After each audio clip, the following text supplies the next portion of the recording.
Di depan gerbang universitas, dua kelompok besar sedang bertarung. Para mahasiswa yang lewat tidak ada yang berani masuk ke dalam kampus. Namun, karena saya tidak ingin terlambat di hari pertama masuk kuliah, saya memasukkan tangan ke dalam saku, berjalan santai ke depan mereka, lalu berkata, "Hari ini adalah hari pertama saya masuk kuliah. Suasana hati saya sedang sangat baik.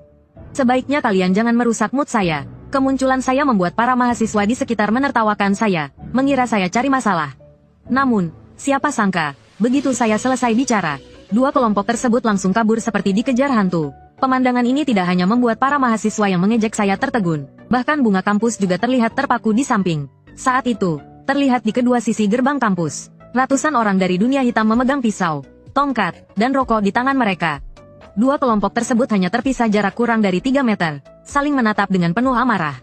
Seolah-olah dalam detik berikutnya, semua orang akan mengangkat senjata mereka dan bertempur.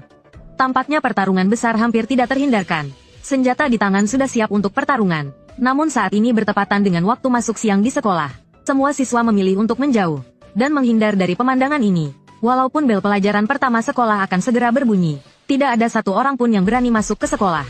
Semua takut akan berurusan dengan para preman pelabuhan yang brutal ini. Sekolah bisa kapan saja, tapi nyawa hanya satu kali. Kalau hilang, ya hilang. Melihat dua kelompok ini hampir bertarung, mereka yang tetap mendekat pasti cari masalah.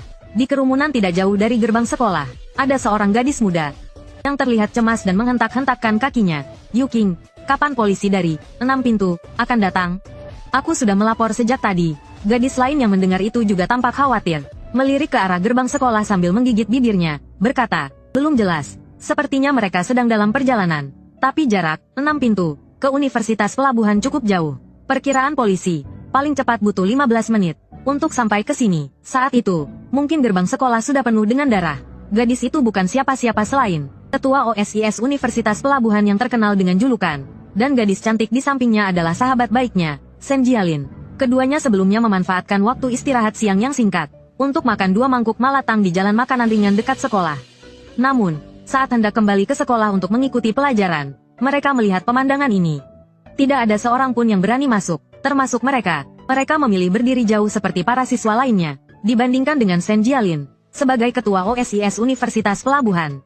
Chu Yuking merasa lebih khawatir dengan kejadian mendadak hari ini, karena dalam pandangannya, ada banyak siswa yang mengenakan seragam Universitas Pelabuhan ikut terlibat dalam perkelahian ini. Jelas sekali bahwa perkelahian di gerbang Universitas Pelabuhan ini sudah direncanakan sejak lama. Memikirkan hal ini, Chu Yuking menarik napas dalam-dalam.